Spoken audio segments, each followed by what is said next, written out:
All right, guys, this is the video for the Unit 4 study guide that we had in class today. Test tomorrow.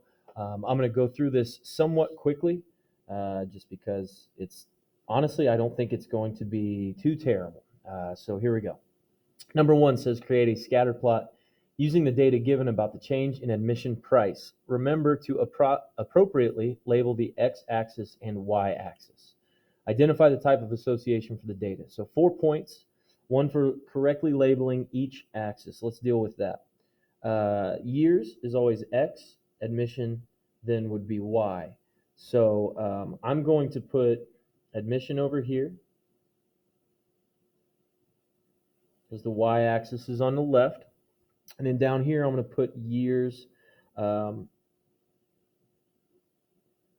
since 1999. Okay, so that is an automatic 2 points right there. Okay, 1 point for plotting all the points correctly, one for correct type of association. So I guess maybe I'm not done quite yet because we have to plot these points.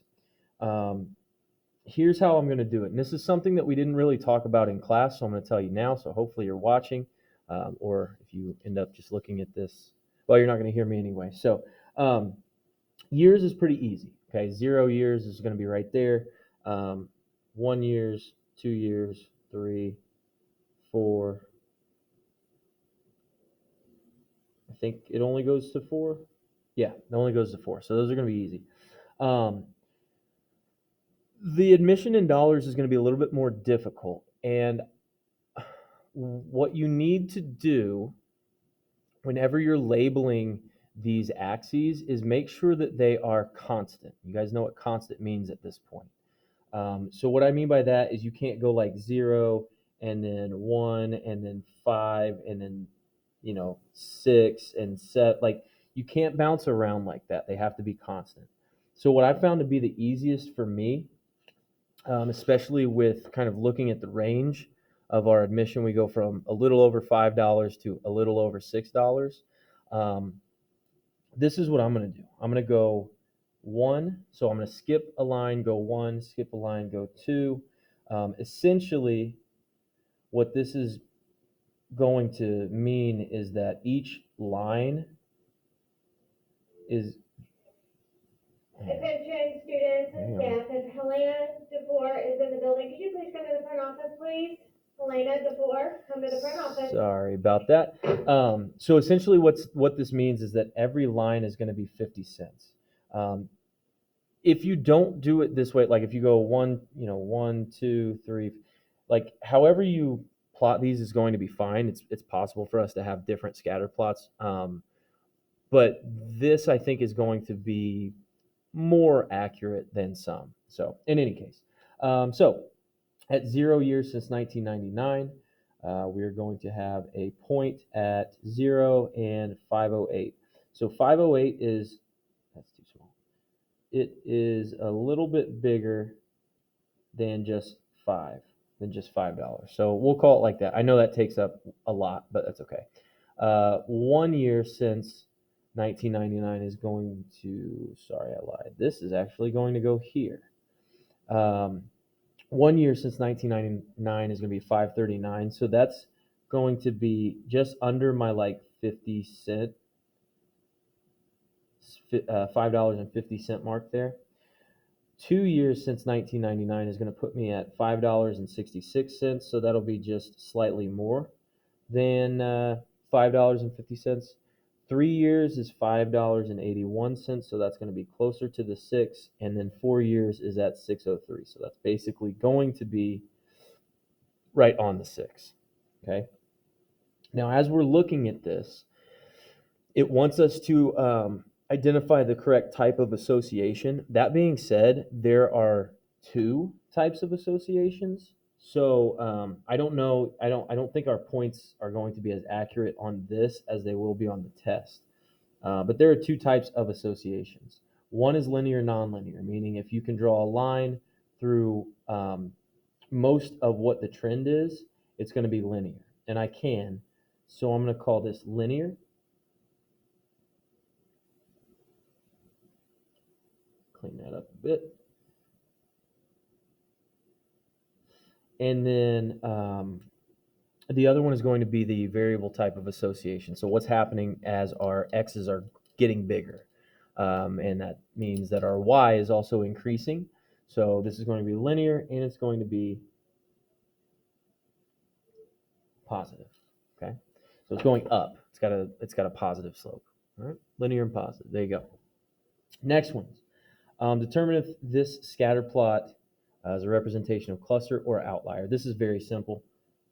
Cluster is like groups of data, okay? And an outlier is going to be a data point that just lies outside the regular trend, okay? So this one on the right, my red dot, your lighter gray dot, that's going to be your outlier, okay? So those are pretty simple. Next page. So the next page, also pretty simple in my opinion, using the graph below order sentences 1 to 3 to match the graph. So what is happening here are y is our distance from home.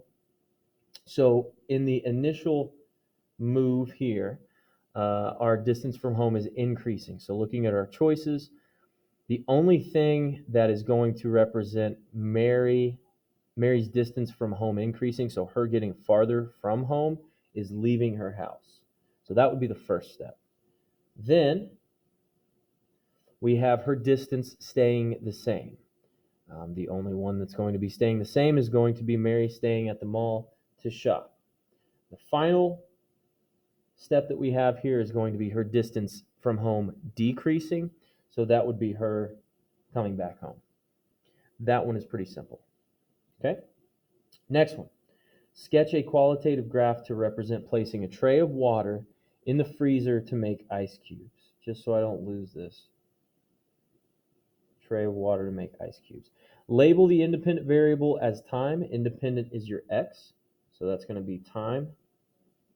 And your dependent variable as temperature. I'm going to abbreviate it just because I don't think I have enough room and I don't want to turn my iPad sideways.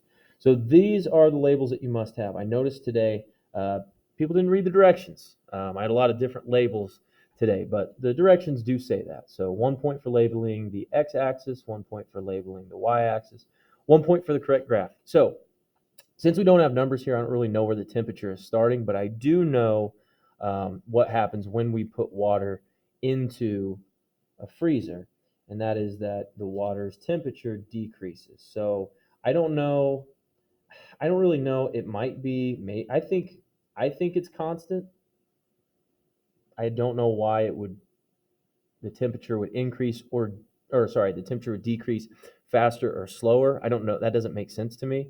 But when we put water in freezers and we wait a little bit, the temperature is constantly freezing, at least according to my graph. What happens is ice cubes will be made.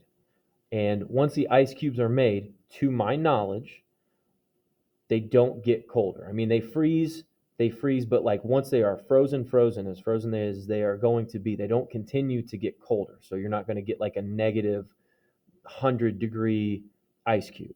Okay. So I think what happens is our temperature decreases at a constant rate, and then eventually it's going to stay constant.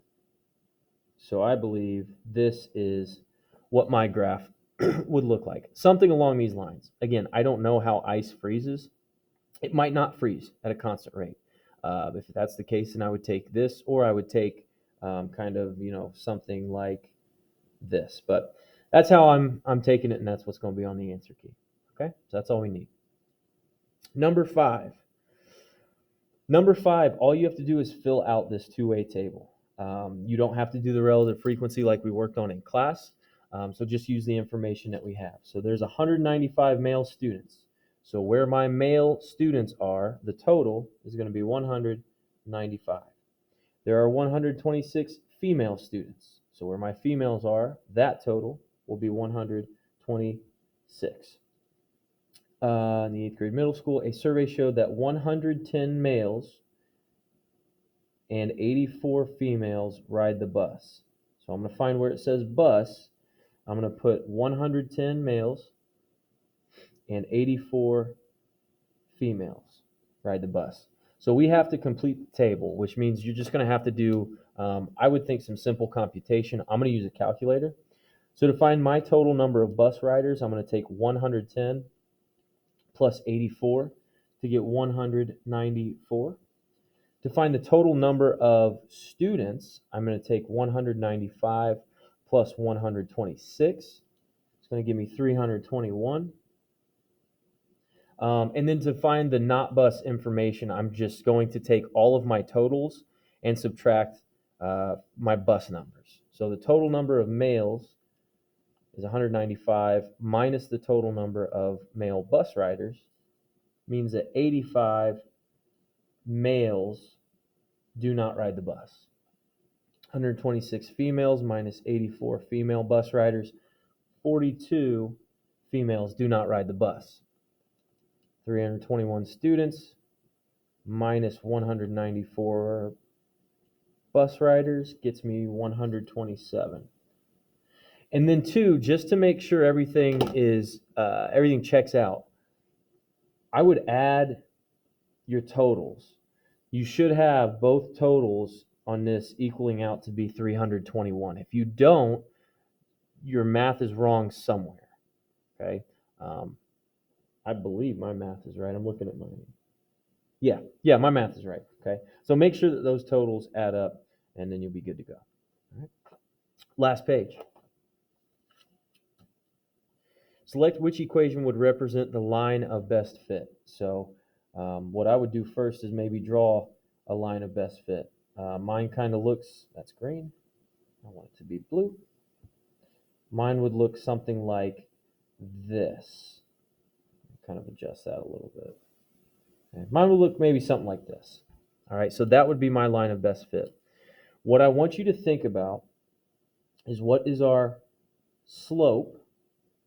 What is our y-intercept? The y-intercept is very easy to find. It is where your, line of best fit would go through the y-axis. So mine would be around here. So that means that my y-intercept is 0. Okay. Well, two of these choices have a y-intercept of 0. That would be A and D. So we can not worry about B. We can not worry about C because those have y-intercepts of 110. Like 100 is one of the y-intercepts, 10 is the other y-intercept. These y-intercepts, they're there. I think sometimes we forget about them, but they are there. Okay. So then we need to find our slope. And when we find slope, I like you guys to think about crosshairs. Now mine, not fantastic. Well, we can use a y-intercept, and I'm going to use this point right here. So if I go up and right from 0 to 100, real quick, is 100. That's the rise, so it's the rise over the run. So I've got 100 over. My run from 0 to 10 is 10. And so my slope is going to be 10. So that's kind of what we've got there. So that being said, A is going to be the correct equation for the line of best fit. All right. It's a lot easier to find the equation of a line of best fit when you have a line of best fit. All right. So I would recommend you do that. Last question. All right, cool. Number 7. I'm going to get a swig of water real quick. Sorry. All right. The independent variable is time expressed in hours. So that's our x. The dependent variable is our y, is the score in the final examination. All right. Write the equation of the line of best fit. In this problem, and maybe let me write this. I wonder what it's going to look like on here. So the line of best fit does not have to be exact. It is a line of, it was probably just easier for me to write this, best fit, not the line of perfect fit. Okay, that's more so for the folks who are just going to look at the answer key. So the line of best fit does not have to be exact. It is a line of best fit, not the line of perfect fit. Okay, so we're going to use the equation. I would recommend, I guess technically you don't have to, but it's going to be easier. Y equals mx plus b, where m is still your slope as it has been the past 2 months. B is still your y-intercept. Okay, so in this particular equation, my y-intercept is here. It looks like it's not exactly 50. Honestly, if you pick something realistic, I'm going to give you the points, okay? What would not be realistic is something like 60, 70, 100, or 40, or 30. Like, give me something ballpark. I can tell that that looks like it's above 50. Realistically, I would say if your y-intercept is 50, 51, 52, 53, you know, anything like that, I'm going to give you the points. It's a line of best fit. All right. So I'm going to pick because to my eye, it doesn't look like it hits the y-intercept. Doesn't look like it hits 50. So I'm going to say it's, I don't know, 51. So my y-intercept, I'm going to say is about 51.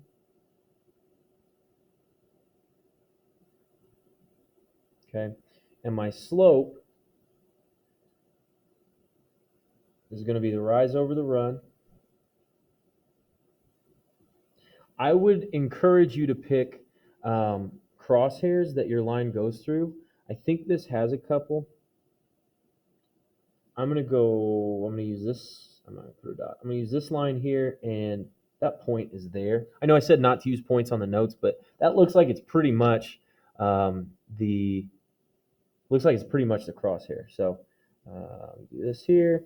You find our rise, find our run. 60 to 80 is 20. And then 2, so they're going by ones. 1, 2, 3, 4. So this is going to be 20 over 4, which is going to equal 20 divided by 4 gets us 5. So according to my information, the way that I interpret this, my slope is 5. If that's the case, then 5x plus 51 is going to be my equation of the line of best fit. Okay, I saw today in class, not everybody had this. That's okay. It's close enough. All right.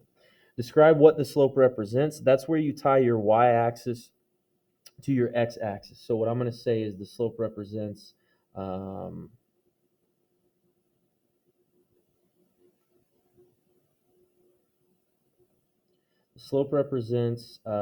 the score on the final exam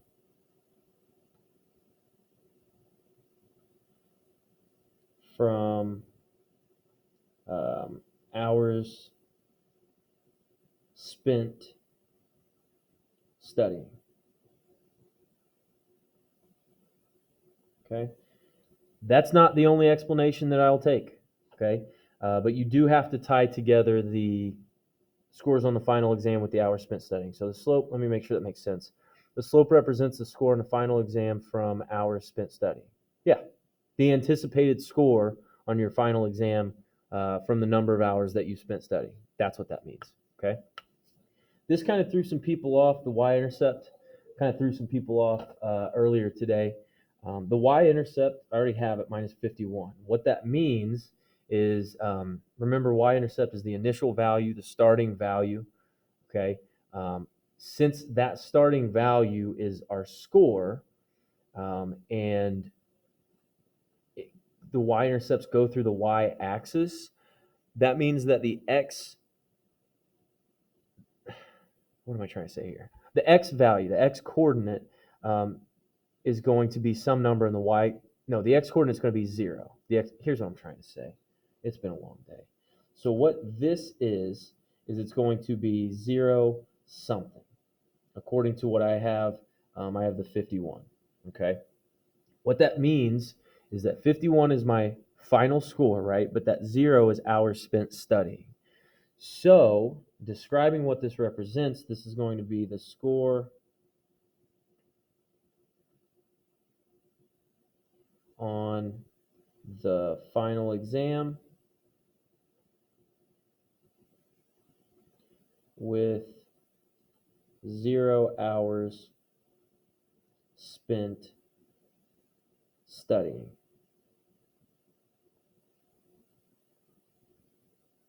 Boom. Okay. Predict the score on a final exam if a student spends 6 hours studying. There's two ways that you could do this. I am going to use my equation. And then I'm going to compare that to the graph because 6 hours is on there. So if I do my math, 5 times 6 is 30. 30 plus 51 is going to be 81. So I would predict that it's going to be about 81 score on the final exam. It doesn't say if it's percent or points. That's fine. If I use just the graph, so we're doing 6 hours of study,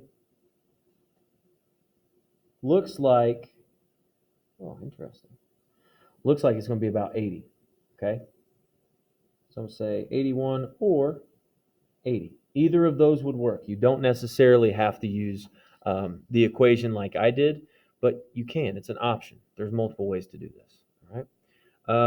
Test tomorrow, benchmark next Tuesday, and then we go on winter break. We can do it. We'll see you tomorrow.